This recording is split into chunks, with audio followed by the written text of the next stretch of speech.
Linear correlation के अंतर्गत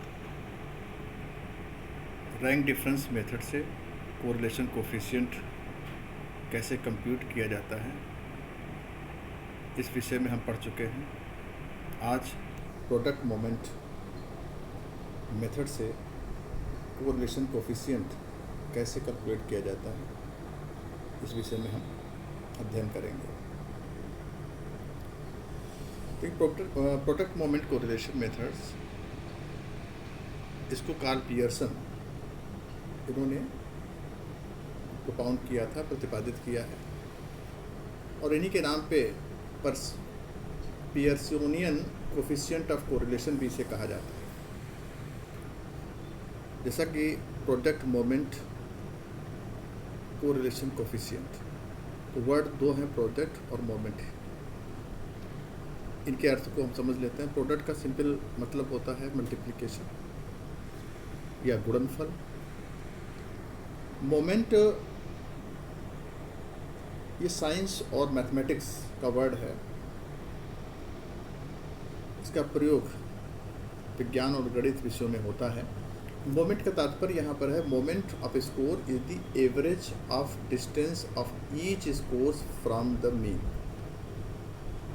प्रत्येक वेरिएबल के जो स्कोर्स हैं, उन स्कोर्स में से उसका मीन माइनस करने के बाद जो स्कोर्स प्राप्त होता है, उसका एवरेज, वह होता है मोमेंट।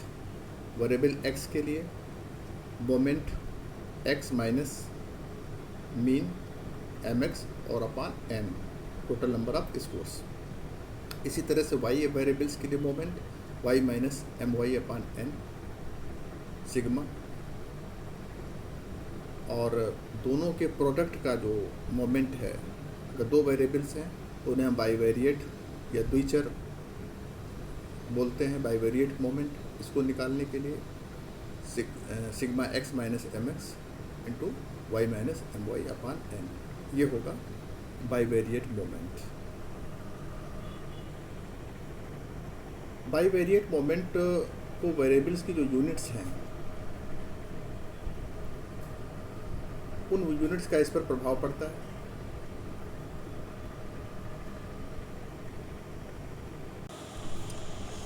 जैसे कोई एक वेरिएबल लेंथ का हम मानते हैं, अगर उसको सेंटीमीटर में हम मेजर करते हैं, उसकी यूनिट को सेंटीमीटर में हम रखते हैं और वेट को हम किलोग्राम में, केजी में, तो बाईवेरिएट मोमेंट की जो वैल्यू होगी, वो वैल्यू डिफरेंट वैल्यू होगी जब लेंथ को हम मीटर में और वेट को किलोग्राम में मेजर करेंगे। कहने का तात्पर्य यह है कि अगर वेरिएबल्स की यूनिट चेंज होती है तो बाईवेरिएट मोमेंट चेंज होता है। इस यूनिट्स के इफेक्ट को दूर करने के लिए इन स्कोर्स को हम स्टैंडर्ड स्कोर्स में कन्वर्ट करके उसका प्रोडक्ट मोमेंट निकालते हैं। तो यहाँ पर स्टैंडर्ड स्कोर को जेड स्कोर्स को लेते हैं एज ए स्टैंडर्ड स्कोर, और उसका हम प्रोडक्ट मोमेंट वो कैलकुलेट करते हैं। इस तरह से वेरिएबल्स की यूनिट्स का प्रभाव वो कोरिलेशन कोफिशिएंट पे नहीं पड़ता है। यूनिट किसी भी वेरिएबल किसी भी यूनिट में हो, अगर स्कोर को हमने स्टैंडर्ड स्कोर में कन्वर्ट कर रखा है तो उसका इफेक्ट नहीं पड़ेगा। इससे बचने के लिए हम इसको स्कोर्स को जेड स्कोर्स में कन्वर्ट करते हैं या स्टैंडर्ड स्कोर में कन्वर्ट करते हैं। तो यहाँ पर सारे स्कोर्स को हम जेड स्कोर में कन्वर्ट करके, तो मोमेंट ऑफ जेड स्कोर्स ये हो जाता है, और product moment of Z scores sigma Z X into Z Y upon N होता है। इस फार्मूले को हम ध्यान से याद रखेंगे। अब आगे हम इसको और सिंप्लीफाई करते हैं कि product moment point out the amount of correlation between two variables and denoted by R. ये आर द्वारा डिनोट किया जाता है, और इसकी वैल्यू वो अमाउंट ऑफ कोरिलेशन को बताती है। आर की वैल्यू बताएगी कि दो वेरिएबल्स के बीच में कितनी मात्रा में सहसंबंध पाया जाता है। अब आप देखिए सिंपल, हम जानते हैं कि जेड स्कोर ये x minus M upon sigma x होता है, ये फार्मूला है जेड स्कोर का, और जेड वाई का फार्मूला होता है y minus M upon sigma y। ये जेड स्कोर टी स्कोर इसको पढ़ रखा है। तो यहाँ पर देखिए, अगर इन दोनों की वैल्यू को, ये जेड स्कोर की वैल्यू और ये जेड वाई की वैल्यू, इन दोनों को हम इक्वेशन 1 में रखते हैं, इसमें रखते हैं, तो ये इक्वेशन जो है ये चेंज होकर ऐसे आ जाएगी, sigma x minus M upon sigma ये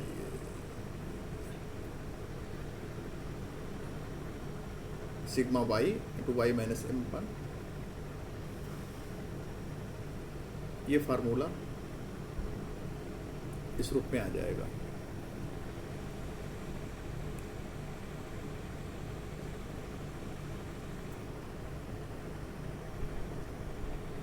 अब इसको और थोड़ा सा सिंप्लीफाई करेंगे,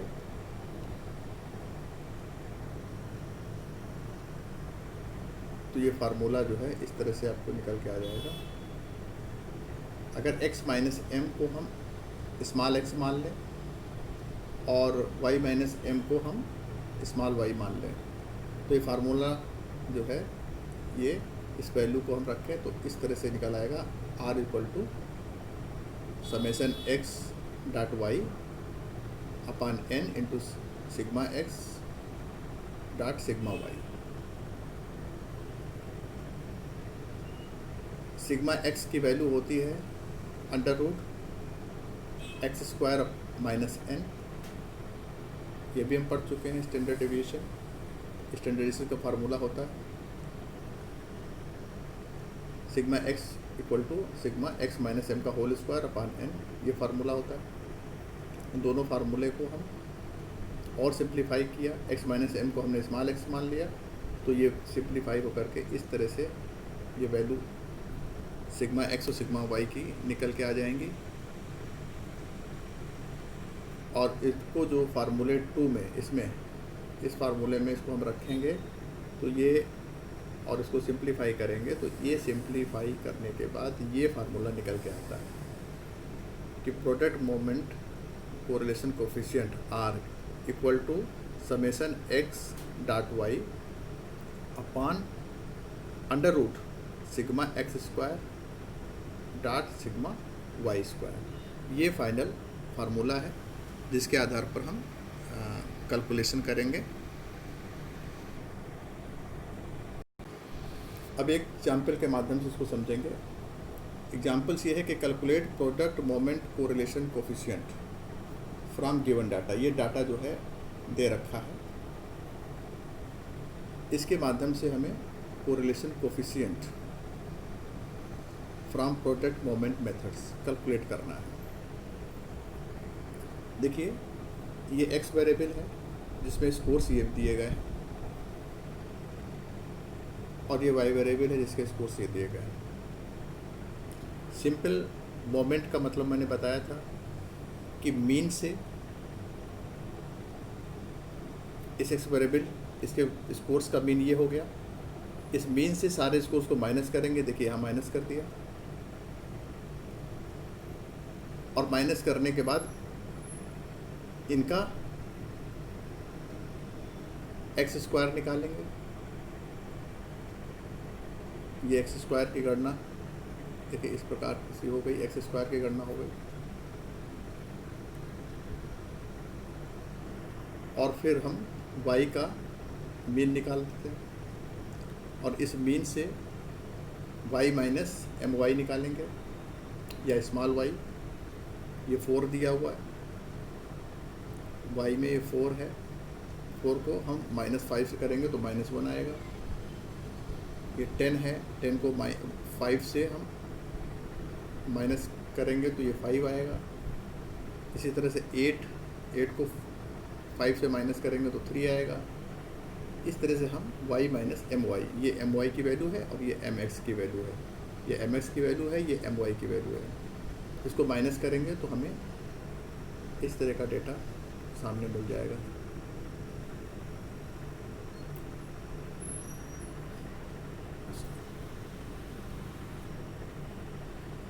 ये देखिए एक्स स्क्वायर हमने निकाल लिया और इधर वाई स्क्वायर निकाल लिया और एक्स प्रोडक्ट वाई भी निकाल लिया, दोनों को मल्टीप्लाई किया। ये एक्स की वैल्यू है और ये वाई की वैल्यू है, इन दोनों को हमने मल्टीप्लाई किया तो 3 - 1 -3 0 5, ये 0 दिया हुआ है, ये 5 है तो 0 होगा, ये 1 है, ये 3 है, 3 आएगा, ये -3 है, -4 है, 12 आएगा, ये -1 है, ये -3 है, 3 आएगी। तो एक्स प्रोडक्ट वाई या एक्स डॉट वाई इसको हम निकाल लेते हैं और इसको हम इसका समेशन कर लेते हैं, जोड़ लेते हैं तो सिग्मा एक्स वाई की वैल्यू 15 दिया है। फार्मूला ये है कि R = sigma X Y upon √ sigma X square into sigma Y square. ये सिग्मा वाई स्क्वायर है इसकी वैल्यू और ये सिग्मा एक्स स्क्वायर की वैल्यू है। वेरी सिंपल, इसको निकाल लेंगे और इस फार्मूले में इसको रखेंगे तो ये वैल्यू यहाँ पर रख दिया, सिग्मा एक्स वाई दिया है 15, ये सिग्मा एक्स वाई 15 दिया हुआ, ये वैल्यू 15 रख दिया मैंने यहाँ पर। इसके बाद सिग्मा एक्स स्क्वायर 20 दिया हुआ है, ये 20 वैल्यू रख दी। फिर सिग्मा वाई स्क्वायर ये इधर 60 दिया हुआ है, 60 वैल्यू यहाँ रख दी। इसको ऑल कैलकुलेट किया आगे चल करके तो ये वैल्यू निकल करके R की आ गई, कैलकुलेट किया इसको 43, R = 0.43, ये आंसर हो गया।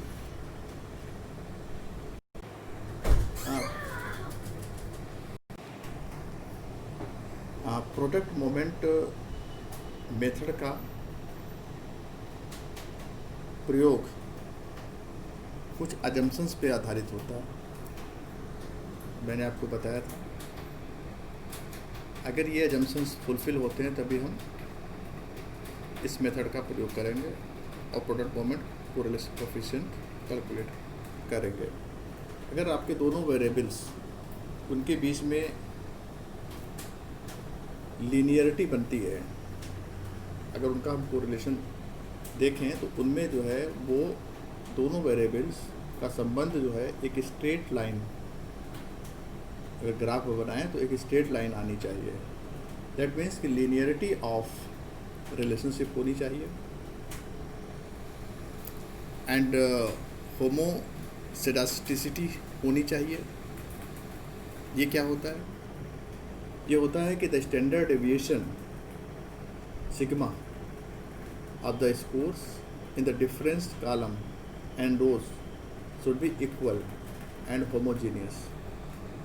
अभी हम स्कैटर डायग्राम के माध्यम से देखेंगे कि दोनों में जो वैल्यू है कॉलम और रो की वो लगभग सेम आएगी, मतलब वेरिएंस जो है वो होमोजीनियस होना चाहिए। अगर दोनों वेरिएबल एक्स और वाई का वेरिएंस निकालें तो वो वेरिएंस होमोजीनियस होना चाहिए। इसके बाद वेरिएबल शुड बी कंटिन्यूअस, मैंने बताया था दोनों चर इंटरवल या रेशियो स्केल पे होने चाहिए, कंटिन्यूअस डाटा हो। इसके अलावा उन डाटा जो दोनों वेरिएबल्स के हैं उनमें नॉर्मलिटी पूरी होनी चाहिए, कि उनका डिस्ट्रीब्यूशन वो नॉर्मल होना चाहिए, सामान्य होना चाहिए, एनपीसी वो बनाए। इसको हमें जब कभी प्रोडक्ट मोमेंट मेथड्स का उपयोग करना होता है तो अपने डेटा को हम पहले उसकी नॉर्मलिटी को चेक करते हैं विभिन्न सोर्सेज के माध्यम से कि डेटा नॉर्मली डिस्ट्रीब्यूटेड है कि नहीं है। ये अजम्पशंस हैं, अगर ये अजम्पशंस फुलफिल होते हैं तभी प्रोडक्ट मोमेंट मेथड्स को अप्लाई किया जाता है। अब बात आती है कि यदि फ्रिक्वेंसी फॉर्म में डेटा दिया गया है, ऐसी स्थिति में हम कैसे स्कैटर डायग्राम के माध्यम से कोरिलेशन कोएफिशिएंट को कैलकुलेट करते हैं। ये समझ लीजिए, क्योंकि आपको रिसर्च में डेटा जो है काफ़ी बड़ा होता है, आपका सैंपल बड़ा होता है, तो ऐसी स्थिति में उसे फ्रिक्वेंसी डिस्ट्रीब्यूशन में उसको कन्वर्ट करने के बाद कोरिलेशन निकालने के लिए स्कैटर डायग्राम का हम प्रयोग करते हैं। तो स्कैटर डायग्राम कैसे बनाया जाता है इसके बारे में थोड़ा समझ लीजिए। एक सिंपल एग्जाम्पल के माध्यम से इसको समझाने का प्रयास करना। एग्जाम्पल सिर्फ समझाने के लिए है। देखिए, मान लीजिए कोई ये स्टूडेंट्स हैं और जिनके मैथमेटिक्स में ये स्कोर्स आए हैं और ये साइंस में स्कोर्स दिए गए हैं। ये एग्जाम्पल छोटा है, इससे बड़े बड़े स्कोर्स हो सकते हैं। यहाँ पर स्टूडेंट की संख्या भी कम है, लेकिन इसको समझाने की पर्पज़ से इसको किया गया है। ये मैथमेटिक्स के स्कोर्स हैं, ये साइंस के स्कोर्स दिए गए हैं। अब आपको स्कैटर डायग्राम इसका बनाना है और प्रोडक्ट मोमेंट कोरिलेशन कोफिशिएंट निकालना है। इसको कैसे निकालेंगे? तो पहला स्टेप जो है, इसको हमें फ्रीक्वेंसी फॉर्म में कन्वर्ट करना है।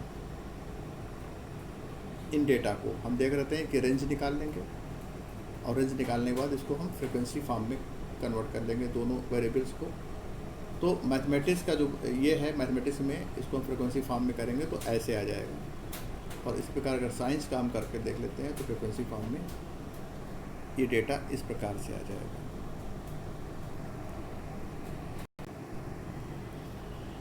अब सेकेंड स्टेप ये होता है कि हम दोनों वेरिएबल्स को कॉलम और रोज में इसको हम करते हैं, लिखते हैं। देखिए, ये आपका एक्स वेरिएबल है मैथमेटिक्स का,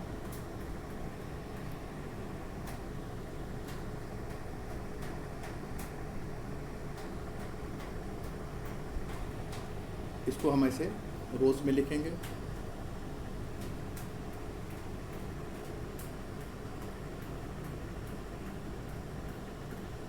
और ये है आपका वाई वेरिएबल, इसको कॉलम में लिखते हैं। मतलब साइंस के स्कोर्स हम ये कॉलम में लिख रहे हैं और ये जो है मैथमेटिक्स का स्कोर्स है, इसको हम रो में लिखते हैं। पहले से फ्रीक्वेंसी दी हुई है, एफ वाई दी है, तो एफ वाई को हम, ये साइंस के फ्रीक्वेंसीज़ हैं, इसको हम ऐसे लिख लेते हैं। साइंस का क्लास इंटरवल ये आपका इधर हो जाएगा, 1 2, ये पूरा इधर से हो जाएगा। और मैथमेटिक्स का एक क्लास इंटरवल ये हो गया। और ये एफ एक्स, इसको एक्स मान लेते हैं। मैथ्स के स्कोर्स को एक्स मान लेते हैं और साइंस के स्कोर्स को वाई मान लेते हैं। तो एफ एक्स ऑलरेडी दिया हुआ है। अब हमें देखना ये है कि हम इसमें टैली लगाते हैं प्रत्येक स्कोर की। तो जो पहले स्कोर दिया गया था, तो यहाँ पर मैथमेटिक्स में फर्स्ट ए के लिए कि कोई student A B C D इस तरह से हमने अरेंज किया था। ये स्टूडेंट यहाँ पर देखिए, ये ए स्टूडेंट जो है,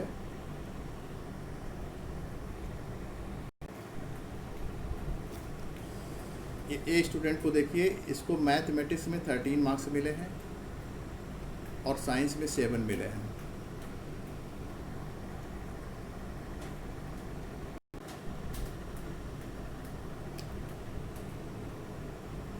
तो साइंस में 7 मिले हैं और मैथ्स में 13 मिले हुए हैं।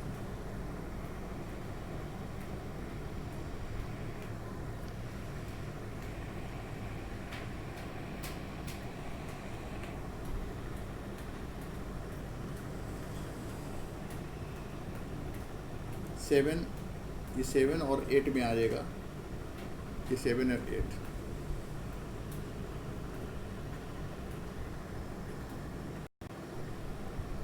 और ये 13। तो ये स्कोर जो है आपको यहाँ पर एक टैली लगा लेनी है, ये टैली लगा लेनी है यहाँ पर।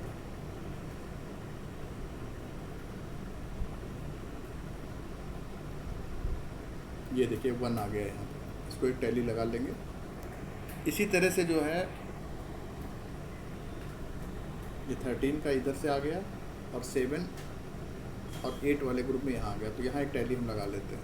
इसी तरह से बाकी सारे स्टूडेंट्स के जो स्कोर्स हैं उन स्कोर्स पे हम टैली लगा लेंगे। मैथ में स्कोर्स जो उसको मिले हैं, जो साइंस में स्कोर मिले हैं, वो टैली लगाने के बाद उसको हमें काउंट कर लेंगे टैली को, और उसको कॉलम और रो में इस तरह से एडजस्ट कर लेते हैं।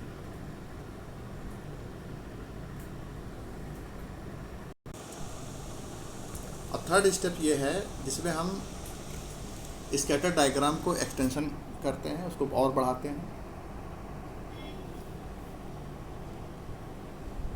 यहाँ पर हमने देखा है साइंस के क्लास इंटरवल दिया हुआ है और ये साइंस की हमें फ्रिक्वेंसी दी हुई है। अब इस तरह से हम वाई डैश निकालते हैं।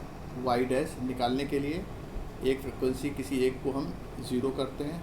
देखिए कॉलम में हमने 0 डाला यहाँ पर, इसमें हमने माना कि हमारा मीन यहाँ पर होगा, अज्यूम कर लिया। और इसके बाद जो है आप बढ़ते हुए, ये देखिए बढ़ते हुए क्लास इंटरवल में हम +1 +2 और +3 ये यहाँ पर रख देते हैं इस कॉलम में, ठीक है। और इसके बाद इधर नीचे जो है आप देखिए इसको हम माइनस में -1 -2 -3 लिख देते हैं। इसके बाद एफ वाई डैश निकालते हैं। सिंपल इसको मल्टीप्लाई करते हैं, 3 × 2 हो जाता है 6। ये कॉलम में हम देखिए 2 × 1 2 इसको ऐसे निकाल लेते हैं। और एफ वाई डैश स्क्वायर निकालते हैं। एफ वाई डैश और वाई का मल्टीप्लाई करते हैं, इससे पहले भी हम पढ़ चुके हैं, तो हमें ये स्कोर्स मिल जाता है। अब सिमिलरली जो है इधर भी हम x dash F X dash square ये निकाल लेते हैं। अब प्रश्न आता है कि ये एक्स डैश और वाई डैश इधर, ये कैसे इसको कैलकुलेट किया जाता है।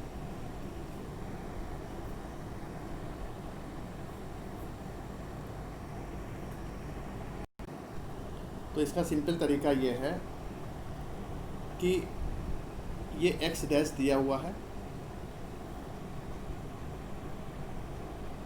इस एक्स डैश पहली वैल्यू है -3। -3 को इस फ्रिक्वेंसी 1 इस 1 से मल्टीप्लाई करेंगे तो कितना हुआ, -3 मल्टीप्लाइड बाई 1 होगा -3।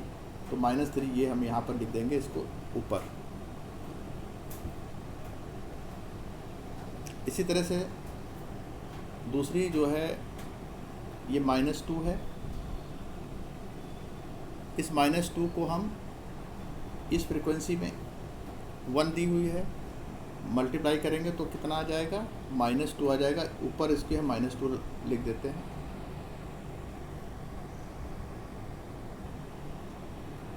ये देखिए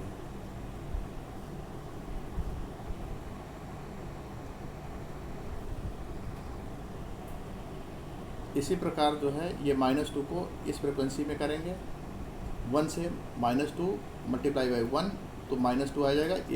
ये -2 देखिए इसको ऐसे रख देते हैं यहाँ पर। इसी तरह से आप ये देखिए ये -1 है, -1 की जो फ्रिक्वेंसी उसको ऊपर वाले खाने में 1 फ्रिक्वेंसी दी है, उसको मल्टीप्लाई करेंगे तो -1 आएगा। ये यहाँ रख देंगे इसको ऊपर, और इसको अब नीचे करेंगे तो 1 दिया हुआ है फ्रिक्वेंसी, इसको भी 1 से करेंगे तो -1 यहाँ पर रख देंगे। इसी तरह से 0 है, 0 को 1 से मल्टीप्लाई करेंगे तो 0 आएगा, 0 को 1 से मल्टीप्लाई करेंगे तो 0 आएगा।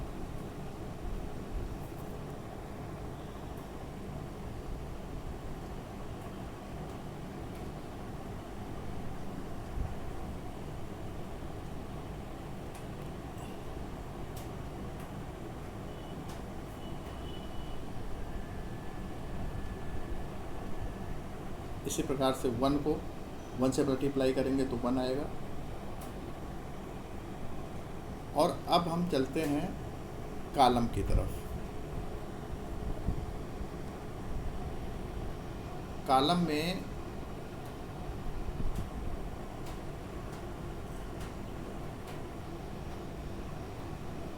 ये फ्रीक्वेंसी दे रखी है,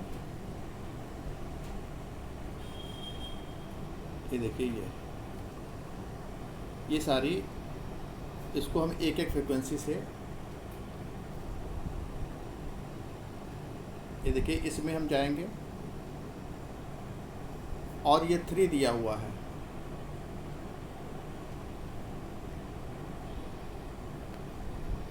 ये 3,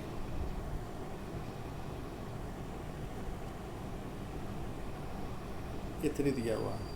इस 3 को 1 से मल्टीप्लाई करेंगे तो आएगा 3, इसको हम नीचे लिख देंगे 3। इस 3 को इस 1 से मल्टीप्लाई करेंगे तो आएगा 3, नीचे लिख देंगे 3। इसी प्रकार नेक्स्ट है डिजिट 2, ये 2, इस 2 को इस वाले खाने में सामने 1 से मल्टीप्लाई करेंगे तो आ जाएगा 2।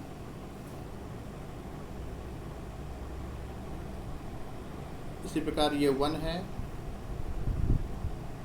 1 को 1 से मल्टीप्लाई करेंगे 1 आएगा, 1 को 1 से मल्टीप्लाई करेंगे 1 आएगा। तो इस तरह से एबव और बिलो, एबव में रो एक्स डैश को हम लिखेंगे मल्टीप्लाई करके, और वाई डैश की जो फ्रिक्वेंसीज़ हैं इस फ्रिक्वेंसीज में मल्टीप्लाई करके उसको बिलो में लिखेंगे। इतना करने के बाद सिंपल एक्स डैश जब हम निकालेंगे तो ऐड करना है। जैसे ये एक्स डैश है, इसको हमें ऐड करना है। ये 2 है, ऊपर का 2 और ऊपर का -1, इसको ऐड करेंगे तो 1 आएगा, 1 लिख देंगे यहाँ पर। इसके बाद दूसरे रो में जाएंगे तो ये देखिए यहाँ पर सिर्फ -2 दिया हुआ है, -2 यहाँ रख देंगे। तीसरे उसमें जाएंगे तो ये 3 है, ये 0 है, ऐड करेंगे 3 आ जाएगा। फिर नीचे वाले में जाएंगे तो ये -3 है, ये -1 है, ऐड करेंगे तो ये -4 आ जाएगा। इस तरह सब हम एक्स डैश निकाल लेते हैं।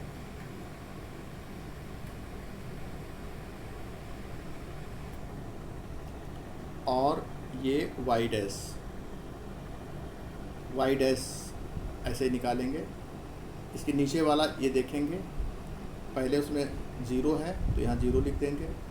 दूसरे वाले में ये +2 है, ये -2 है, दोनों का ऐड करेंगे 0 आएगा। ये इधर तीसरे वाले में ये 3 है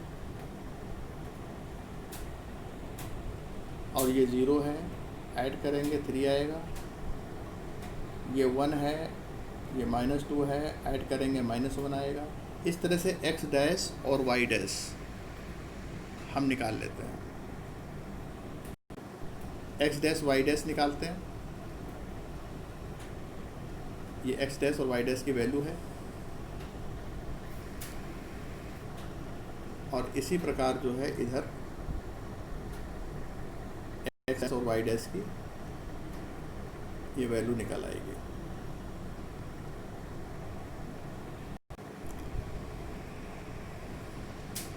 अब इस स्कैटर डायग्राम से हमें ये वैल्यू मिल जाती है। Sigma X dash Y dash 5, F X dash -3, summation F Y dash 5, F X dash square 33 और ये 33, ये वैल्यू हमें मिल जाती है। इन वैल्यू को हम